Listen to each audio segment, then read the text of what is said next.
The more you have of me, the less you see.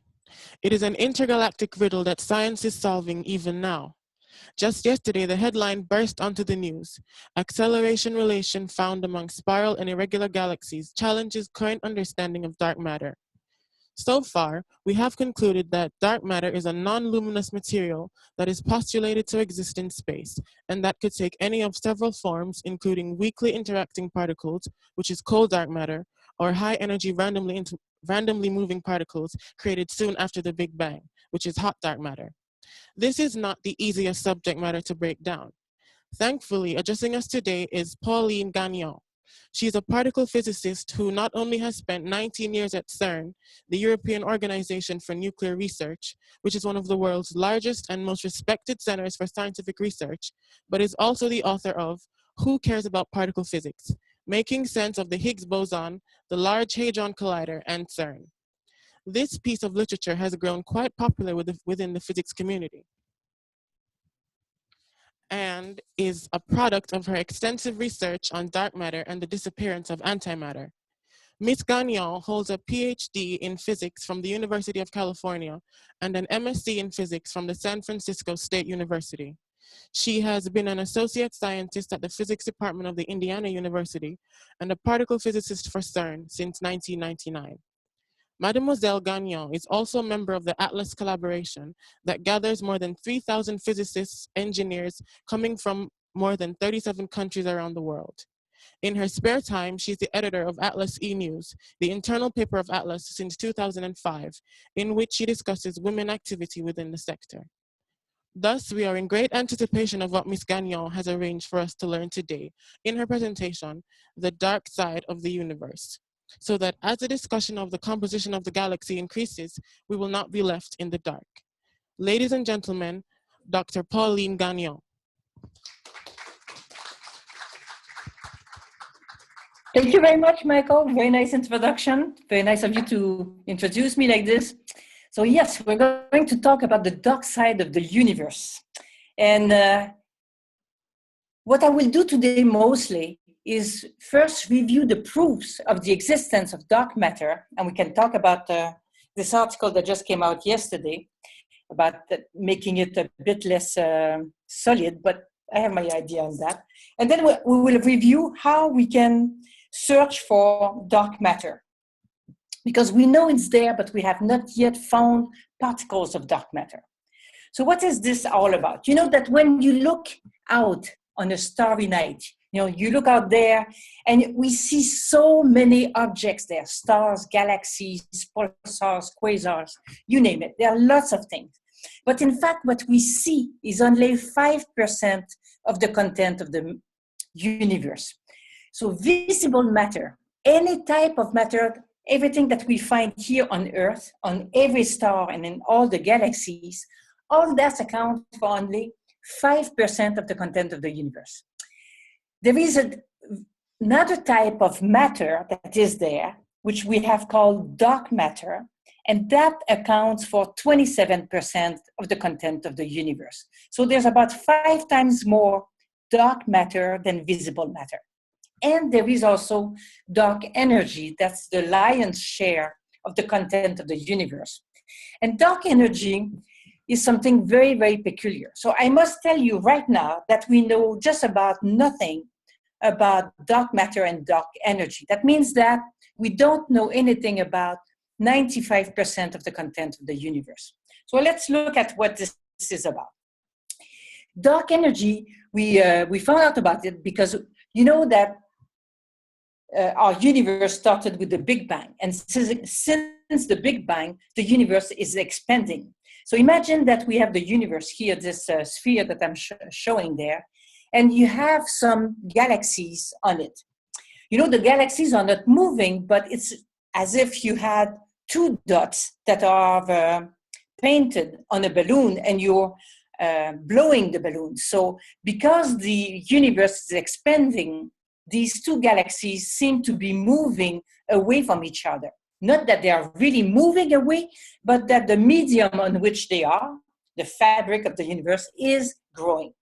So some researchers very recently, in 1998, they were studying the relative speeds of galaxies, and they realized that not only the universe is expanding, but this expansion goes accelerating. It is as if, you know, when you're on your bicycle or in your car, you know that if you want to accelerate, you need to give energy. So the big question is, where does this energy comes from? You can imagine that to accelerate the expansion of the universe, we need a huge amount of energy. So this discovery led to there were two teams of researchers that were working on that, and they were led by Saul Perlmutter, Brian Schmidt, and Adam Rees. And those three researchers got the Nobel Prize in 2011 for having found that. So they have found that the expansion of the universe goes accelerating, and therefore there must be energy fueling that acceleration. But we don't know what this energy is about. So we called it dark energy because we had also found dark matter a little earlier, and just by analogy, it was called dark energy. But it's very likely that there is no relationship between dark matter and dark energy. So I'm putting a tick mark here because that's all we know. That's all I know about dark energy. And cosmologists don't know much more than that about it. So that's all I will say about it. Let's concentrate now on dark matter. It was first observed by a Swiss astronomer, and his name is Fritz Zwicky. He was really a peculiar man, a very kind of nut bar, but he was really special. In 1933, he wanted to evaluate how much matter there was in a spiral galaxy. So a galaxy like the one I'm showing on the image, it is spinning on itself. And you know that when you're spinning, like kids on a merry-go-round, if you don't want to be ejected, you need to hold yourself. So when a galaxy is spinning on itself, you need something to maintain the stars within the galaxies, to maintain them within the galaxies. So what is generating, it's a gravitational force that holds all those galaxies together. But the big question is, what is generating the gravitational pull needed to maintain these galaxies together? And that was what Zwicky found. He found that, in fact, there was something, I moved something here and it doesn't work. Here. No. Oh. He found that what we see is only part of it. He realized that there is way more matter, because what he did, he calculated, he had an idea of how much matter there is in a star. And from the light that was emitted by the galaxy, he could imagine how many stars, he could count the stars and figure out how much matter there was. But he saw that there was not enough matter to create the gravitational pull needed to keep all the galaxy together, all the stars within the galaxy. So he figured out from that there was more matter to it than what was visible. And this other matter, he called it dark matter, because it was not emitting any light. So dark matter provides the gravitational force needed to maintain these galaxies together. But it took about 37 more years before another astronomer, the American Vera Rubin, calculated that, in fact, she realized that in a spiral galaxy, like the one I showed earlier, the speeds at which the stars are rotating in the galaxies do not vary with the distance. If you look at curve A here, that's what you would find from Kepler's law. Like if we look in our galaxy, in our solar system, all the planets are orbiting around the sun, and the further away they are, like Jupiter is further away than the Earth, and it rotates faster, it rotates slower than the sun.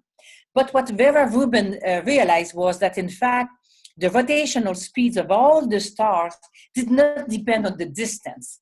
And from those curves, she inferred that there was a lot more matter that was distributed throughout the galaxy. And she came up with a much better approximation of, a much better calculation of how much dark matter there was. But how did we measure the composition of the universe? I told you that visible matter is 5%, dark matter 27%, dark energy 68%. Well, to figure it out, it was done by the European Space Agency, and they sent a satellite out to measure that. And here, I need to give you a bit more of a background to go any further. So, you all know about the Big Bang. That's where the universe started, a massive explosion. And at the beginning, this massive explosion took place about 13.7 billion years ago. And at the beginning, everything was extremely hot. So the universe was about at 10 to 32 degrees. And at this temperature, I don't need to tell you if it's Celsius, Kelvin, or Fahrenheit. Nobody cares. 10 to the 32 degrees, it's one with 32 zeros after it. So it was extremely hot at the beginning, right after the Big Bang. And then the universe expanded, and when it expanded, the whole, this whole energy got sprayed in a larger volume, and the whole thing started to cool down. And as it cooled down, the energy started materializing, and we saw particles appearing. So at the beginning, it's only radiation, but slowly, after about 1 second, you see protons and neutrons forming. So before that, they were quarks, and then protons and neutrons form. And after about 380,000 years, then finally the first atoms were able to form. So it means that it cooled down. It was about at 6,000 degrees Kelvin, now we'll say it, Kelvin. And then neutral hydrogen atoms and other atoms started to form. And it's a very important time in the moment in time, because that's the time where, because you had neutral atoms, the radiation was able, electromagnetic radiation like light, was finally able to freely travel in space. Before, when everything was electrically charged, light could not propagate. But at this time, 380,000 years after the Big Bang, then light was able to propagate. And what is very impressive is that this light is still propagating to us today. So if you imagine the universe like a 100-year-old person, 300, so this person is now 13.7 billion years old. But if this person was 100 years old, the universe is 13 billion years old, but if we say that we compare with a person who is 100 years old, then 380,000 years would only represent 1 day in the life of a person of 100 years old. So it's really early at the beginning of the universe. And it's a crucial moment. It's the moment when the universe became transparent. And light that was traveling then is still traveling today. And the reason for that is really, sorry, I'm going ahead of myself. So, and it was much later, after 1 billion years, that stars and galaxies started forming. And today we see large structures. And the whole universe has cooled down to about 3 degrees Kelvin. Okay, so it expands, the energy is sprayed over a large volume, and therefore the temperature goes down. Or if you wish, we can imagine that light that was emitted in the visible range at 6,000 degrees, you can imagine that those wavelengths were stretched, and that the wavelength is much longer and correspond to something that is much cooler, 3 degrees. So That's the origin of what we call the cosmic microwave background. So to summarize again, the universe became transparent after 380,000 years after the Big Bang.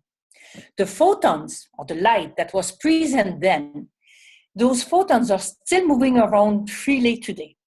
But the universe expanded and cooled down. So we still observe these photons today in the form of microwave background at a temperature of 2.7 degrees Kelvin. Now, of course, you all think that I'm, saying stupid things here. How can light propagate for so long without hitting an object? Well, the reason is very, very simple. The density of the universe is so small. We have about 1 proton per cubic meter. A cubic meter is like 3 feet by 3 feet by 3 feet. A cube of 3 by 3 by 3, so about 27 cubic feet. So in 1 cubic meter, I have 1 proton. That's the density of the universe. Think about it. The distances between objects are huge between stars and galaxies and planets. Mostly the universe is empty. So if we take all the matter and we distribute it uniformly, we would have a density of 1 proton per cubic meter. Now imagine that I squish that and I compress it until I get something with the density of water. Then I would get a disk, a flat pancake with just about 2 millimeters thick. And that would have the density of water. So you see, we need to compress something that is like a 10 billion light year in dimension, and we need to bring it to just a few millimeters to get the density of water. All this to say that light that was propagating at the beginning of the universe, most of this light never hit any object and is still freely propagating. So if you go out and you put an antenna for microwave radiation, then you will hear a signal coming from all directions. And if you make a map, like the one I'm showing you now, a map where, okay, so here you have in which direction you're looking in the universe, and you just record how exactly the frequency at which you measure this microwave radiations. And you will see that there are small fluctuations in frequency or temperature, and those small fluctuations in temperature are represented here by different colors. So where it's red, it's really hot, or it's hotter, and where it's dark blue, it's colder. So we get a picture of what the universe looked like when it was a baby universe, okay? Barely 380,000 years. So a tiny baby universe. That's the oldest picture that we have of the universe. What we see there, we see that right there at the beginning of the universe, matter was not distributed uniformly. There were already lumps, accumulations of matter everywhere. So it's not a uniform fog, but there was already lumps of matter forming at that moment. So it tells us how the universe started and evolved. Now, coming back to our question, how did we measure the content of the universe? So if we look at the angular, oops, I have a problem reading my slides here. At the angular distribution of, okay, look at each, we'll come back one slide, sorry, at this slide. Look at the size of each of those lumps and look at the temperature variations for those lumps, and then make a map, and you'll get the map that I'm showing here. So on the x-axis, you will put the size of those lumps, and on the vertical axis, you will put the temperature fluctuations. But you see, the fluctuations are really small. They are in micro degree kelvins. And then you put the number, you count the number of structures that you find like that. And you will get this very complex curve. The red dots correspond to the actual experimental measurements. And the green curve superimposed is the theoretical prediction based on a model that is called the standard model of the Big Bang. And it tells us how the universe evolved from the Big Bang to what we have today. And you see that the two are perfectly matching. If you've done any work in the lab, managing to make a curve agree like this with experimental data is not easy. The reason is simple, is that they cheated.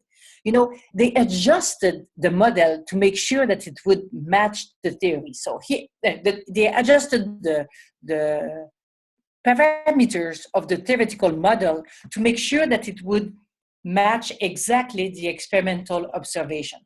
So the Big Bang standard model is this theoretical curve that we see, the green curve. And it's a model that comes with 6 free parameters. It means that you have 6 buttons that you can adjust. 2 of them, one of them corresponds to the dark matter density, how much dark matter there is in the universe, and the other one to the quantity of dark energy. And so what they did, they adjusted these quantities to make the theoretical curve match exactly the experimental data. And you see that they manage when they put that there is 27% dark matter and 68% dark energy. And that's how this was calculated. Okay, so now using the cosmic microwave background, we can calculate how much dark matter there is in the universe. We saw from the rotational curves of spiral galaxies that it's obvious that there is dark matter. And then one other way that we can see that dark matter is there is when we ask questions in cosmology. Cosmology is the science that studies how the universe evolved from the Big Bang to what we observe today. So the big question is, how did the universe evolve from being a uniform fog of free particles to a space filled with stars and galaxies? So how did those large objects form? That was a major question astronomers had for the longest time. So what they have found was, by using this satellite that they had at the European Space Agency, they collected this light and they got the starting point, what the universe looked like at the beginning. Then they do a computer simulation.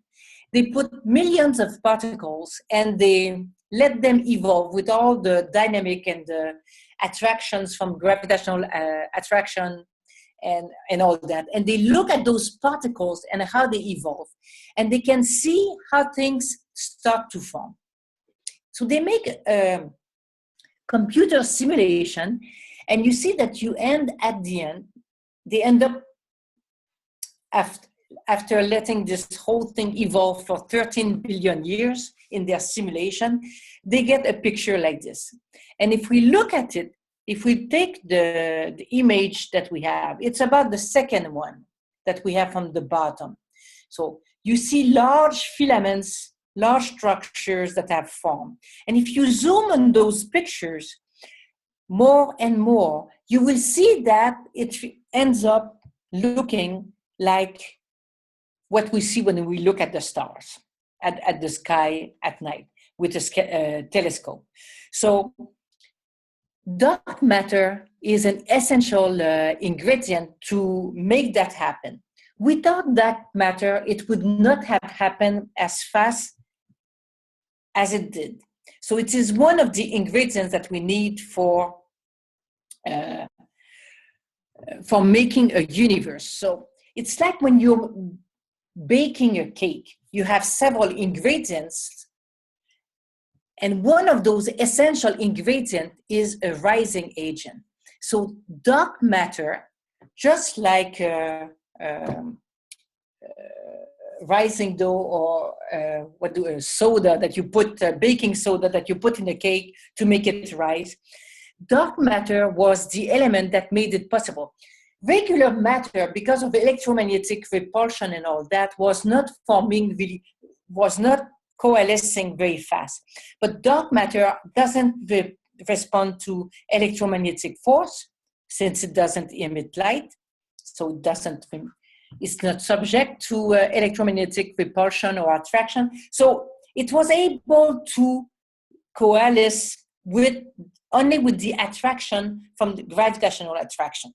So we know now that from cosmology, this is one huge proof that we have of the existence of dark matter, is that the universe would not look what it as it looks today without putting dark matter as a rising agent.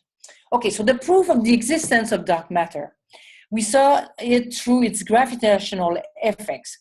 We saw that there is more matter than what is visible, and we can also witness that by measuring the rotational speeds of galaxies.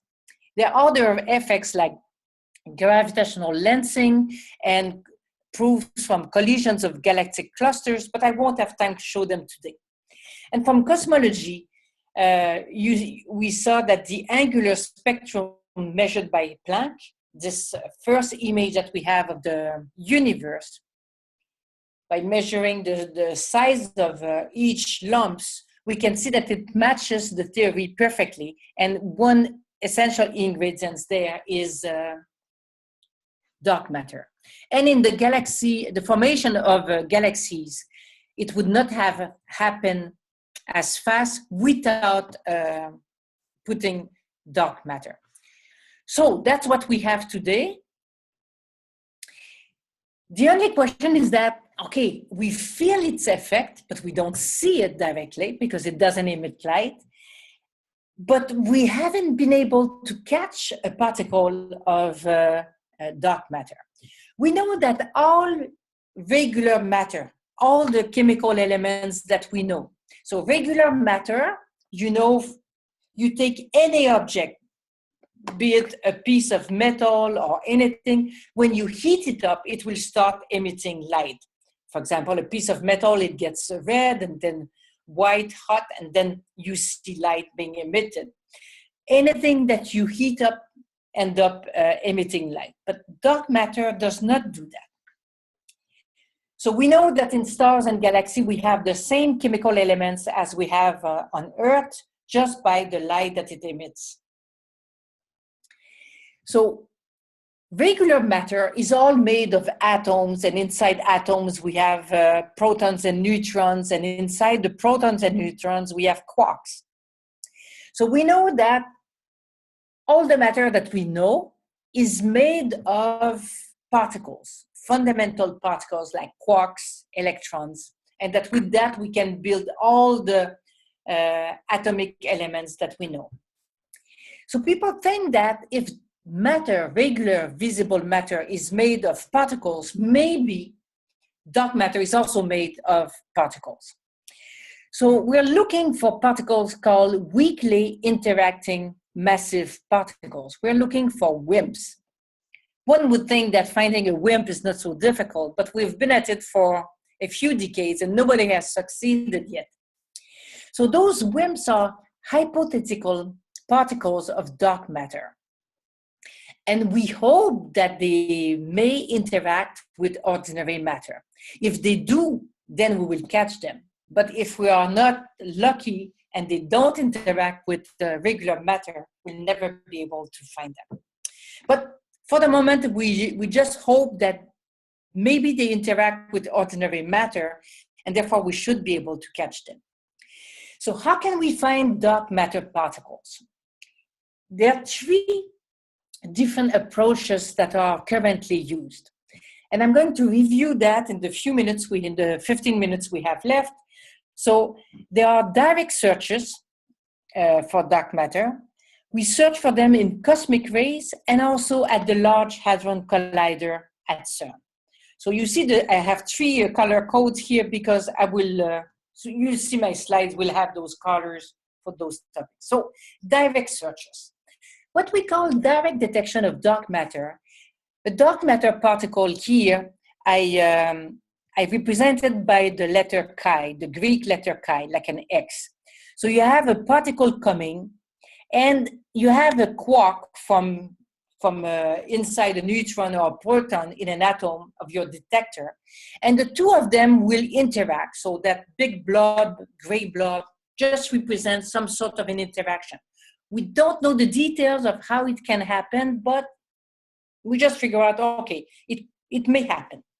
And then the dark matter particle will recoil, and so will the quark from the proton or the neutron.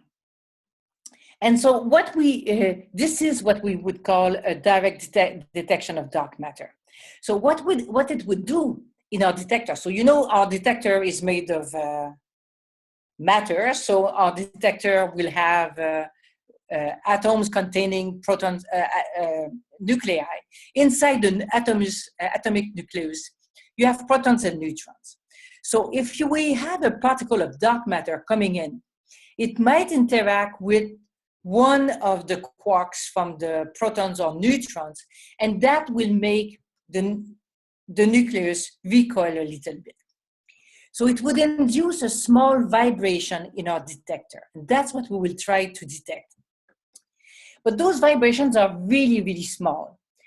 And we need to put our detectors on the ground to protect them from cosmic rays and all sorts of radiations coming from outer space. So most of those detectors are deep in the bottom of mines or in road tunnels where they're sheltered from radiation. There is, a large laboratory in Italy called the National Laboratory of Gran Sasso, where they have a few of those experiments going on. So there is a road tunnel, a road going through the mountains, and you see the entrance there at the bottom with the buildings. That's the entrance of the tunnel, and they have a lab inside the tunnel where they have a few experiments. So one of them is called DAMA LIBRA, and it's this experiment is trying to do the following. You know that the Earth is rotating around the sun, but the sun is also traveling, and it goes towards the galactic center at about 235 kilometers per second. And I didn't say it, but maybe you figured it out, that I said that dark matter formed the seeds of galaxies. Dark matter was able to coalesce before regular matter. And so little lumps of dark matter were formed, and then they attracted a bit of matter on that. And that's how we think that we planted the seeds of galaxies, and the larger objects grew up out of that. So where we find the most dark matter is at the center of galaxies. So since the sun is traveling towards the center of the galaxies, you can expect that we are being sprayed with a rain, a mist of dark matter particles. So we get a shower of dark matter particles all the time. But since the Earth is also rotating around the sun, in June, the Earth's speed is aligned with the direction of the sun rotation axis. So the speed of, there is a component of the speed of the Earth around the sun that adds up to the speed of the sun towards the galaxy. So we go a little faster towards the center of the galaxy in June. And on the contrary, in December, it's in the opposite position, in the opposite direction. And so the relative speed of the Earth with respect to the center of the galaxy is reduced. So all this to say that we get a modulation. This wind, the spray of a dark matter particle is stronger in June and weaker in December, and stronger again in June, weaker in December. So what several experiments are trying to catch is exactly what DAMA LIBRA found, which is this modulation. So here, this experiment has been going on for more than 13 years. And what we see on this plot is the number of hits recorded by the detector as a function of time. So it would look like we have found it. The only problem is that they are the only experiment reporting having found that. So it's a bit dubious. Many people think that this annual modulation is maybe due to the amount of snow that there is on top of the mountain in the winter, or that there is some sort of an effect like this that creates the modulation. The other experiments don't measure something similar. There is another experiment that said that they have found something. This one was in Minnesota at the bottom of a mine. And again, they have a detector and they're trying to count how many times you find a vibration that could be induced by the hit of your detector from a dark matter particle. But of course, if there is any radioactivity, if there is any cosmic rays coming in, that would also induce some vibration. So they expected 0.7 event from background cosmic radiations or radioactivity. But they counted way more than that, 3 events. So it's a bit in a gray area. It's not a very clear cut. If they had 3,000 events, then it would be clear that they have something. But only 3, statistically, is not very strong. So they're building a better detector and moving it to Snow Lab, which is a laboratory in northern Canada, in Sudbury. And then they expect to be much more sensitive. There will be less background, and their detector will be bigger, so they should have more counts if indeed they're able to detect dark matter. So we have a very confused situation right now. Here is a very complex plot, but you'll see it's not so difficult. On the vertical axis, you have, it's on a logarithmic scale, but you can see the probability of having that a dark matter particle will interact with your detector. So at the top, it's very probable, and at the bottom, it's not so probable. And on the horizontal axis, you have the mass of those hypothetical particles. Of course, if they are very light, they will be difficult to detect because the vibration they will induce will be small. But if they are very heavy, then they would be easier to find. So you see, where we have the results is in the green area, the upper right corner. That's where a particle is more likely to hit, or the cross section for an interaction is greater, and where the mass of a particle is larger. So many experiments have searched in that area. You see a few closed loops, and those correspond to a handful of experiments that have at one point reported a signal. But most of them now have retracted their results. And there's only DAMA that says that they see something, and CDMS, the cold dark matter search. But the other curves that I have here, all the open curves, like for example, the bottom one called LOX 2013. So that's one of the latest results we have. And that experiment has searched the whole area in green, and they have found nothing. In fact, there are several experiments, probably 2 dozen or something experiments that have searched this area and found nothing. And a handful find something. So you see, the situation is complex. Some experiments say we find something, and others say, no, we don't find anything. The good news is that many experiments are being built, and we should have better answers soon. But the situation is complex. Okay, so that was for direct search. The other attempt is to look in cosmic rays. And there is a great experiment that is right now on board the International Space Station. It's called AMS-2. And this experiment follow-ups on an observation. Other satellites have measured that there is an excess of positrons coming from outer space. Well, what is that? Positrons, as you may know, are positive electrons. So it's the antimatter of electrons. In our laboratories, like at CERN, we find a lot of positrons all the time because we always find as much matter as antimatter in our experiments.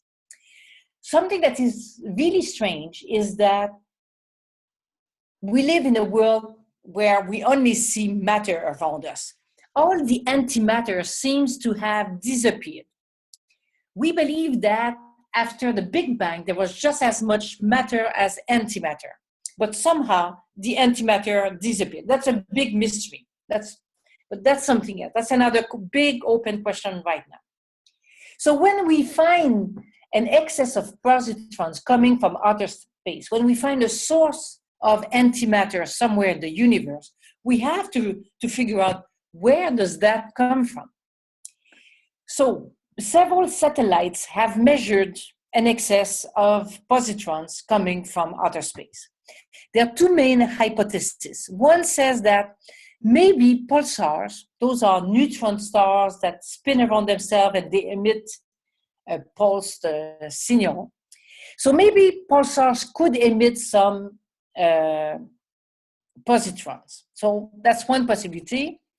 Many astronomers think that it's that, and others, like mostly particle physicists like myself, we think that maybe it could be two particles of dark matter, represented by chi here, coming together, interacting, and producing a pair of electron and positron. And that would give us a source of positrons. Now, what will we need to do? So if you take the hypothesis of those positrons come from pulsars, then here is at the top, the plot shows the theoretical curve that you would measure.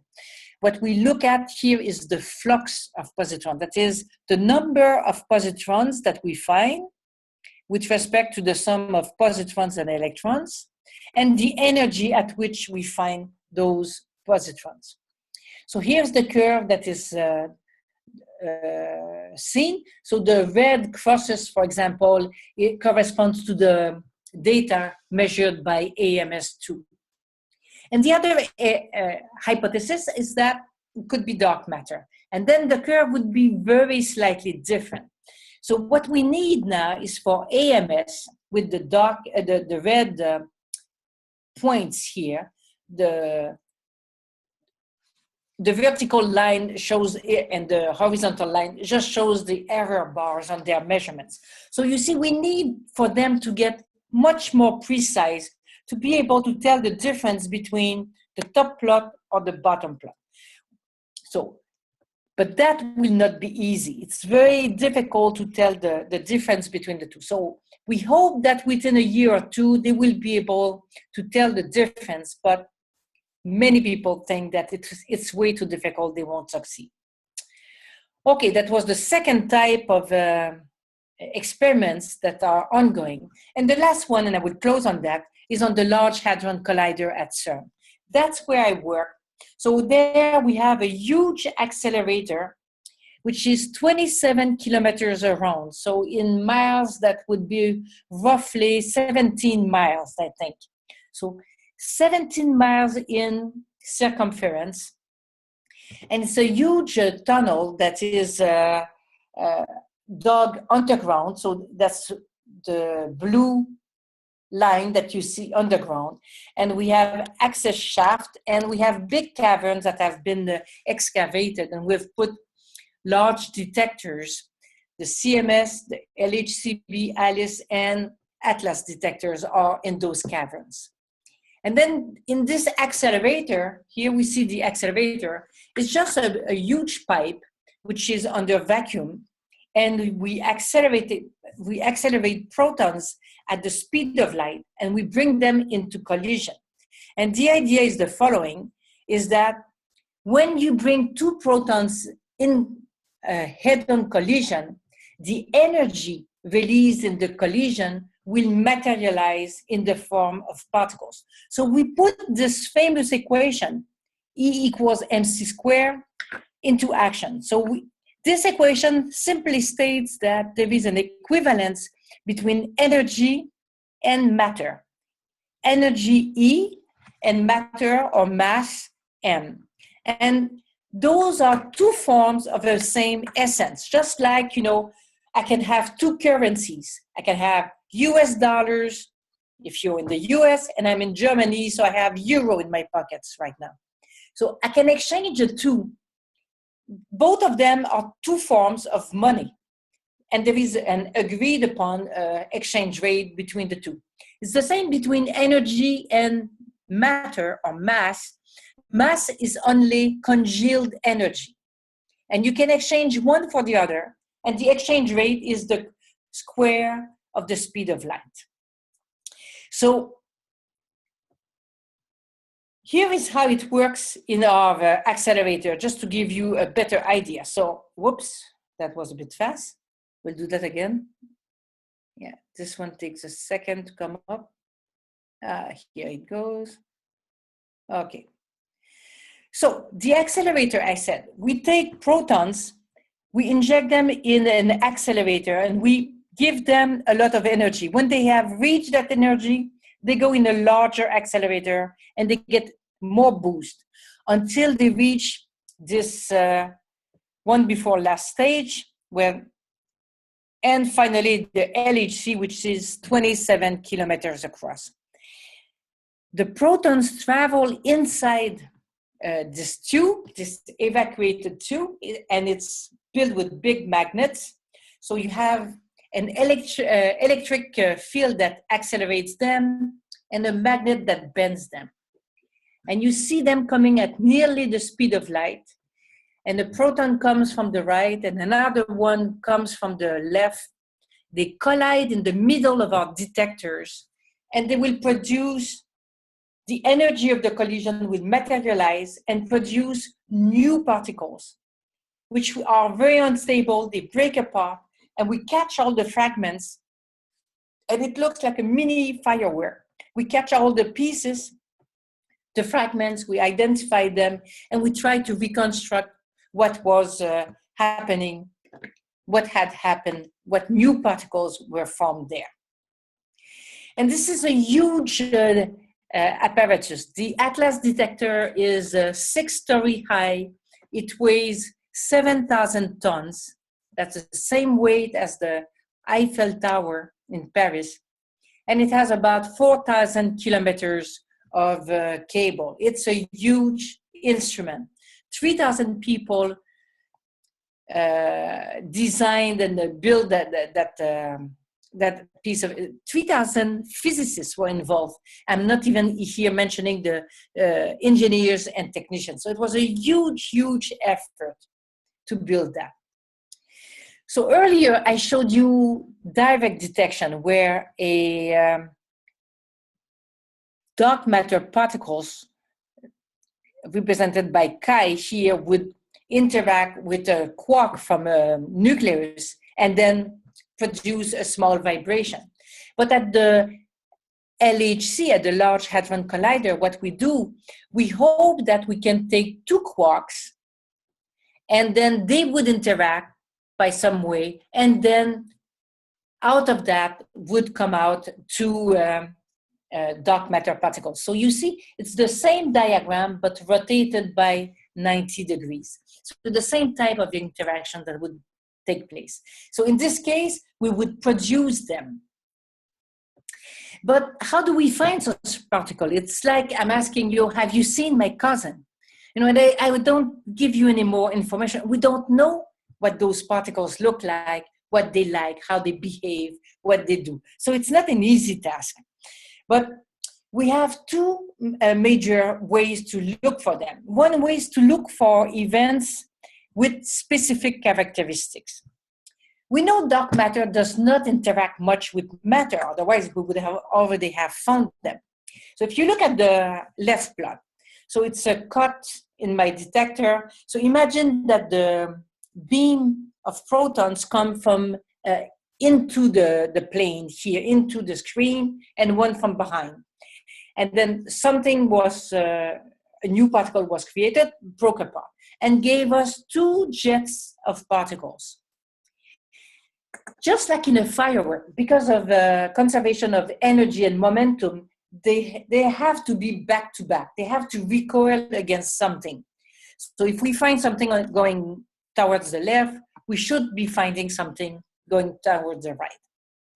But look at the event on the right side of this picture. Then you see we have a monojet, just one group of particles that seem to appear. And that violates conservation of energy and momentum.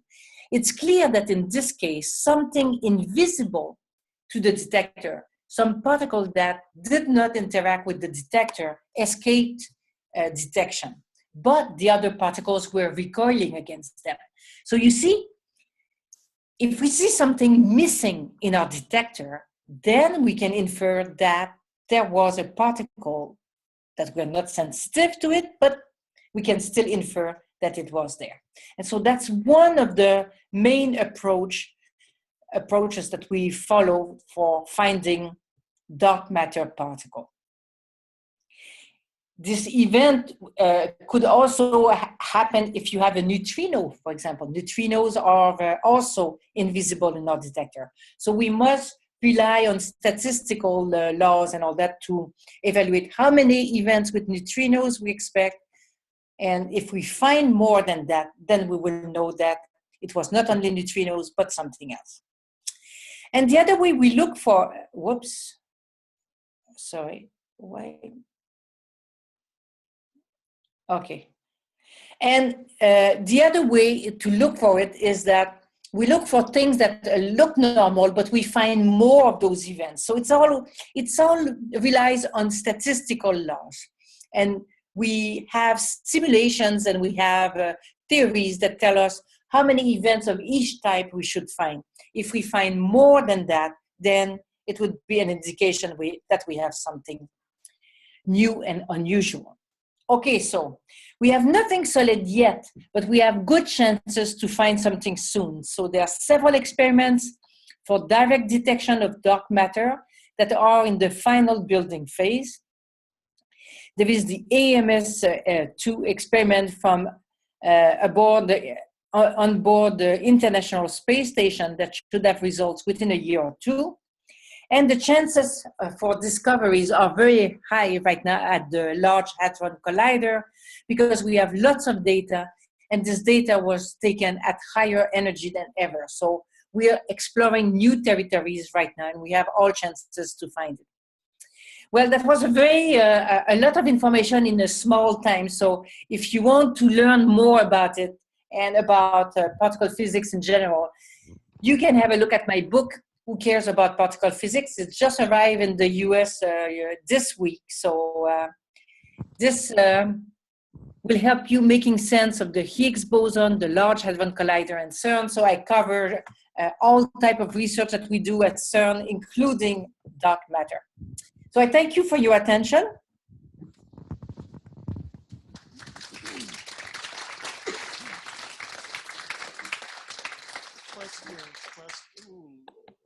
Questions. There's something strange with my, I know this. Okay, I'm Adriana. So dark matter and energy is basically immeasurable, and so you use these models, like the standard model you mentioned at the beginning. How accurate is that model? Well, it's pretty good, you know, like you saw the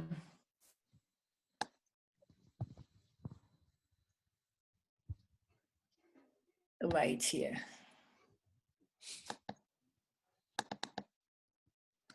So look at this. How accurate is that? You see, the model is the green line, and the experimental data are the red dots. the two agree perfectly once you tune the quantity of dark matter and the quantity of dark energy. So the model seems to absolutely reproduce what we see. So it's pretty accurate. And the other thing that tells us that it's light will jam as usual here. Doesn't like it when I skip that slide, but this model here. See, when we do the simulation of, in fact, I should just replay the animation here. So when we start from the starting point of right after the Big Bang, the image that we have from the cosmic microwave background, and we make those simulations by computer, and you let things evolve, and you see how the universe coalesce, how things form slowly, and you see those filaments forming and all that. And at the end, we get an image that corresponds pretty much to what we see today. So this last image we had here corresponds to the second picture from the bottom. And if you zoom, we end up seeing what we see. So I think those models are quite accurate. But of course, it's really annoying. We feel the effects of dark matter, but we have not been able to catch it directly and say, here, look, we have found what those particles are about. So this is work that is left for you to do. Young scientists like you can come and really contribute to providing answers for that. We have done our best. It's your turn. Yeah. Hi, my name is Abraham. Hi, my name is Abraham. So you said the higher the density of dark matter, the more matter actually attracts there. So for like neutron stars, where this pretty much only made of neutron like particles, right? Wouldn't the detectable radiation be higher in those areas, since we have a higher density of dark matter and there's a lot of matter to interact with? I'm not an astronomer. I'm a particle physicist. So this is a bit out of my field, but I believe that the answer is no, because a neutron star is something that forms when a star collapses on itself. So the high density is not something that forms over time like on a galaxy. What I was referring to earlier was the mechanism by which galaxies formed. And a neutron star, we know how it formed, and it's a very different process. It's a star that collapses on itself and gets really, really dense. So it's different. What I was talking about is that we start with a large fog of particles, and slowly two of them will get together. And then, of course, their gravitational attraction is twice as big as the attraction created by one single particle. And then another one will come and be attracted, and then there are three of them, and then four, and then 10, and then millions and billions. And so then it grows in a snowball effect. So that's the model that we have now to explain how galaxies formed. Does that answer your question, Abraham? Yes. Yeah? Hello, my name is Dylan Zimmerman. I'm curious, what type of particles have you found at CERN, and how do you ensure that you're getting all of them, is kind of my basic question. So that's a very good question. We have found tons of particles at CERN. And let me show you what we have.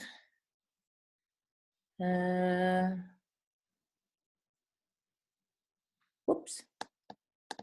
Here they are. So here are all the particles we have found so far. So we have found 6 leptons. Leptons are particles like the electrons and the neutrinos, and we have found 6 different quarks. And those are all the particles that cannot be broken anymore. And so those are the basic building blocks of matter that we have found. 6 leptons. Leptons and quarks, those are just family names. Like I'm a Gagnon, they are leptons, they're hadrons, whatever. And so we have 12 grains of matter, if you wish. And we also, but only the first row here are particles that are needed to make all the matter that we know, and all the atoms and everything that we know. So it's a bit of we have a construction set, but there are useless parts in it. So we know they're there, like muons, we see them sometimes in cosmic rays, but they're not needed to make regular matter. So it's a strange construction set. And those particles exchange other particles, and that's how the forces act on the various particles. So each force, there are 5 fundamental forces, and to each of these forces are 1 or more particles that are associated. So the other ones interact with each other. So matter interact with each other or form together by the means of different forces, like quarks hold together inside the proton and the neutron with the strong interaction by tossing gluons at each other. So it's not an interaction at a distance, but it's tossing particles at each other. And you know that the other one is there because it just tossed a photon at you or something. So those are all the particles that we have found, okay?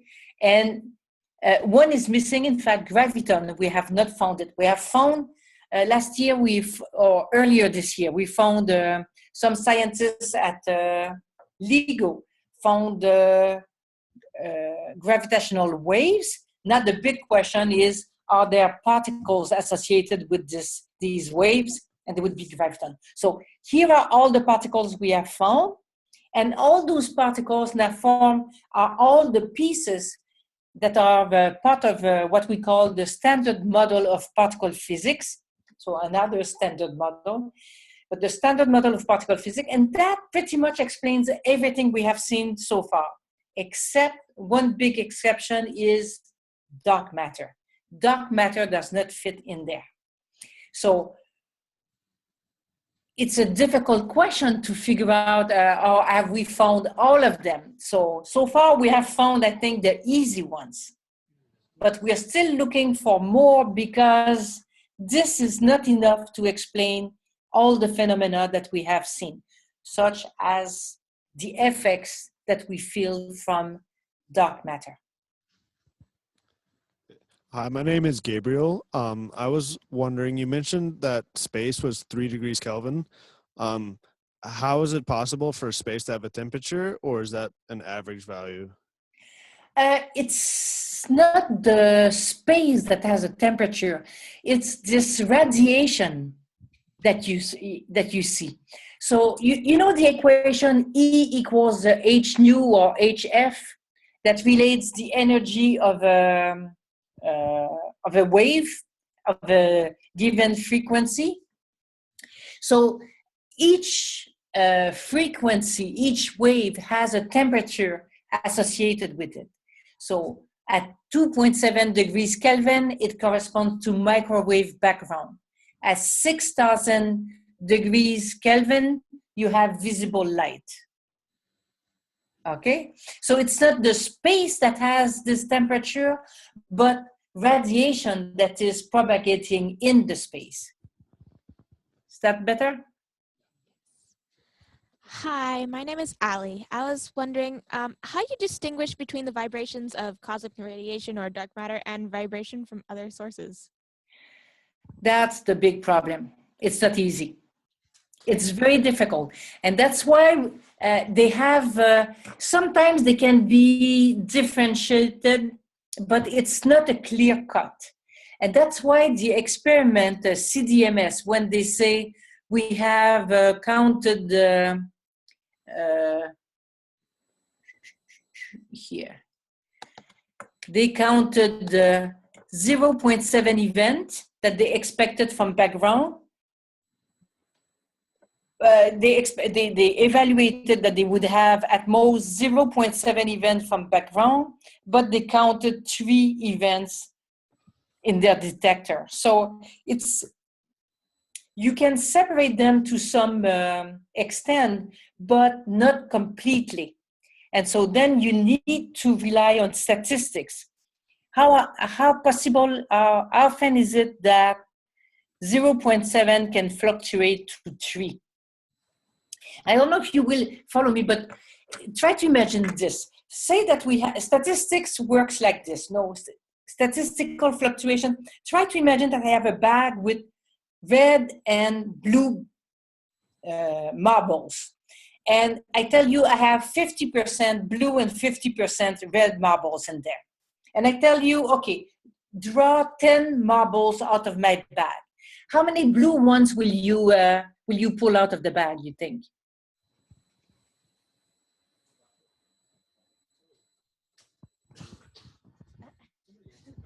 How many, if you take 10 balls out of without looking, how many do you think you will pull out being blue? 5? Yeah, maybe. Maybe, that's it. 4 is also possible. Yeah.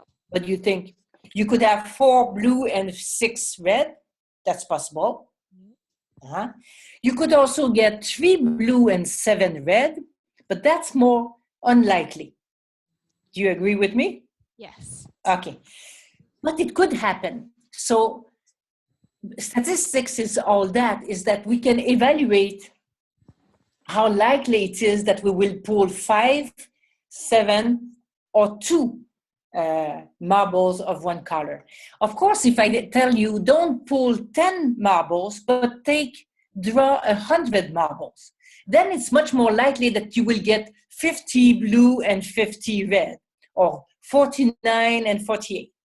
And if you draw 1,000 or 10,000, then you get always closer to 50%.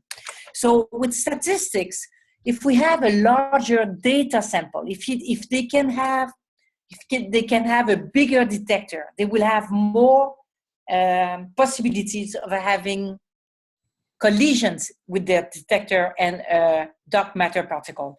Then instead of counting 3, maybe they would be counting 30. You understand? So then it would be easier to see if it's good or not. So we rely on statistics. So it's always important to have a large data sample. Just like when you draw from a bag with blue and red marbles, you want to draw as many marbles as possible, and then you know that you will get very close to the real answer. Yes, I'm Michael. Hello, Michael. What happens to the dark matter that's created in the Hadron Collider after it's made? Well, we don't know. We don't know if we create it.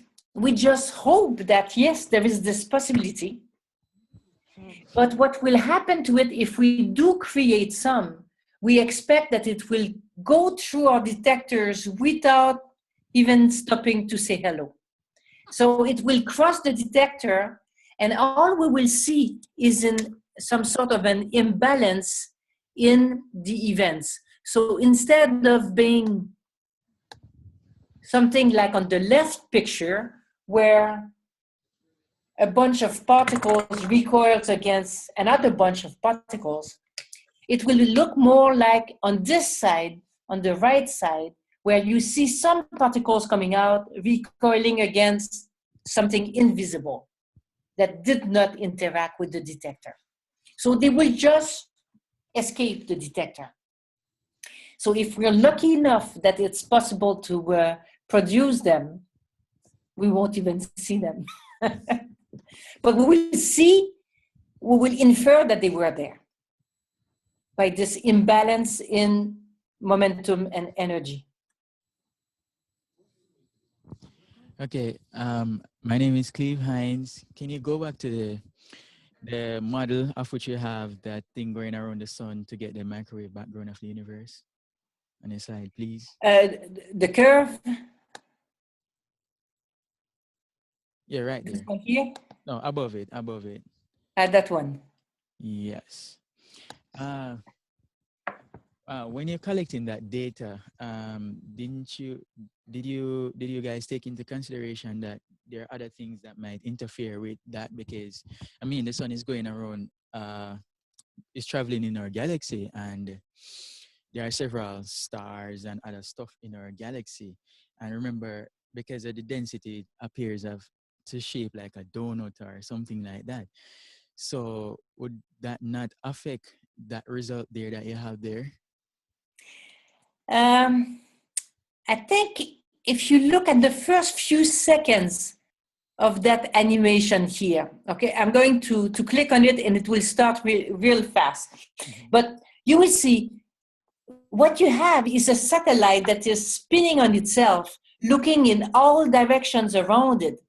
So it looks in 360 or 4 pi steradians, okay, in all possible directions, and it collects the lights from everywhere.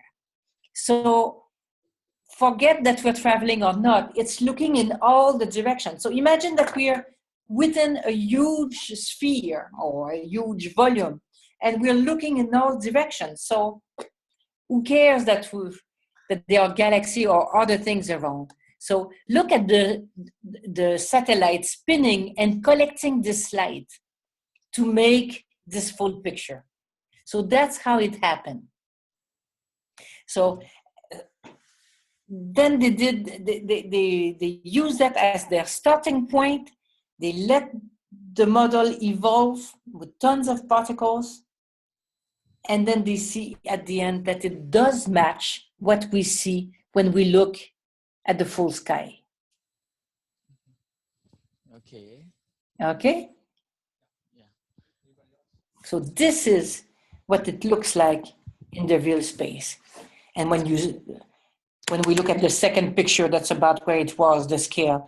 And then when you go at the very top where it's really zoomed, then you see all that. So it's funny, it did not form like big round objects here and there, but rather filaments. It's funny way, yeah?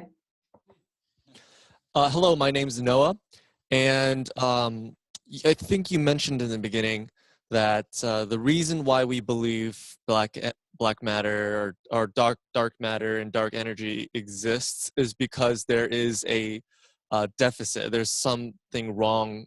It means that something's wrong with our equations if we observe how the universe is working right now. And so if we are not able to, I mean, I'm just wondering as to why, if it's not detectable, how are we supposed to determine whether or not it's dark energy or dark matter? Because I mean, it's strange. I'm not sure as to why more experiments have to be done to clearly show that there's something else that is going around, and especially if we can't even detect it. Your instruments are clearly not picking up anything other than that there is something strange going on. I'm just wondering how else can there be more definite proof for dark matter? Yeah. No, that's it. You're right. That's why we would love to catch a particle of dark matter, because then it would be a tangible, concrete, solid evidence. What we have right now, we feel it's a bit like we could be right now living in a strong magnetic field and we don't feel it, but the field is there. Put some compass and you will see the needle moving, and then you can say, yeah, I can see that there is a magnetic field. Even though I don't see it with my eyes, I can detect it. So that's a bit what we see with the gravitational effects of with dark matter. We feel its gravitational effects even though we don't see it. The other thing is that in so there are two major proofs of the existence of dark matter. The gravitational effects, but also from cosmology, we see that it explains the formation of galaxies, and it's also an essential element in the development, the formation of the universe. I can show you something that didn't have time to show, is how with gravitational lensing, and that's a very strong evidence for dark matter. So you know that when you have a very massive object like the sun here, it distorts the space around it. So if you have, instead of having a flat universe, a flat space, you see that there are curves in the space around the heavy object like the sun. Now, if you have light traveling, it will no longer travel on a straight line, but it will follow the curvature of the universe. So what happens is that, for example, if a light is located at its real position to the left, its light will travel on a curve. It reaches our telescope. Here it's the Hubble telescope. And to the telescope, it appears at a displaced position. Okay? So from that, if we have a blob of dark matter that is located between a distant object, like a galaxy, and a telescope. Imagine that I want to observe this distant galaxy with my telescope. The light that is emitted will be deviated because by passing around this blob of dark matter. So the light that will reach my telescope will seem to come from a displaced position. So instead of seeing my galaxy there, I will see its image displaced at the top and the bottom. And here I'm just showing it to you in 2 dimensions, but in 3 dimensions, I will see a whole ring of those images, okay? So that's what is behind what is called gravitational lensing. So, and here is what the Hubble telescope has observed when a blob of dark matter is located between the telescope and this bright galaxy that they are looking at in the center here. It forms what they call an Einstein ring. If they were perfectly aligned, it would be a perfect circle. But when it's not, then you just see arcs of circles, small arcs. So this is the principle of gravitational lensing, and it allows us to map the location of dark matter. So that's something I didn't show earlier because I didn't have time, but so we can feel and see where dark matter is in our universe with this principle of gravitational lensing. So there are many, many different proofs of its presence. I was discussing with the theorist one day about the cosmologist, and I told her, so are we really sure that dark matter exists? And my God, she nearly had a heart attack. Like, there's so many proofs, we cannot contest it. But it's true that a very small fraction of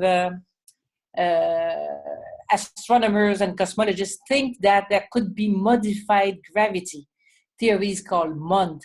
And that's what the type of paper that came out yesterday that Michael mentioned in his introduction.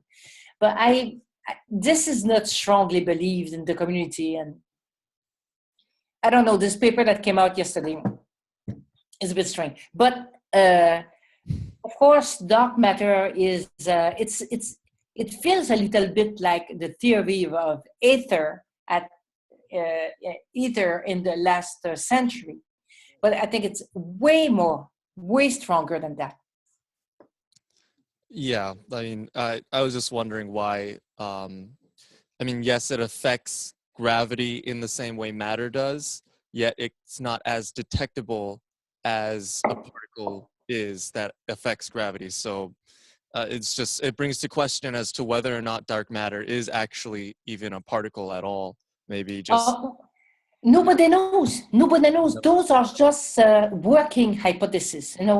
we're there trying to figure out how we're going to catch it. So it's like you want to go and hunt for some weird animal.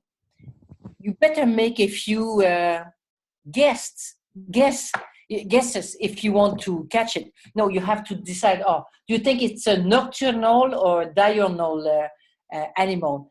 Is it vegetarian or does it eat meat? Is it large or small? Then you can design a trap for it. So that's what we're doing. We look at different possibilities and we try to set up traps for different types of animals. Okay, We may catch one, we may catch nothing. we've lost all of our audience. Yeah, I see that. No, it's getting late, I understand. Moderates here, but we want to thank you very much. It was fascinating. Yes. Good, good. I'm glad you liked it. Yeah. I have a question for her though. Oh, go ahead. I know. I have a question though. How certain are we that an electron is fundamental? Well, we're certain to the, we have found absolutely no substructure yet in it. Right, because every time I heard you said about the standard model, it was like, that's what we know so far. I'm like, yeah, okay. Yeah, of course we could probe smaller and smaller, but it's been probed quite small and it hasn't revealed any sign of having a substructure. But of course, if we go at higher and higher energy, we might find something. So do you, do a lot of physicists subscribe to the string theory? String theory appeals to a lot of people because, well, they find it elegant and this and that, but so far it has not provided any answer to anything. So, I know. yeah, it's some sort of an intellectual trip or something. Right. Yeah. Okay, well, thank you very much. I'll be in touch with you by email. Okay, very good. Okay, thanks. Okay, thanks for the invitation again. Okay. Okay, bye-bye.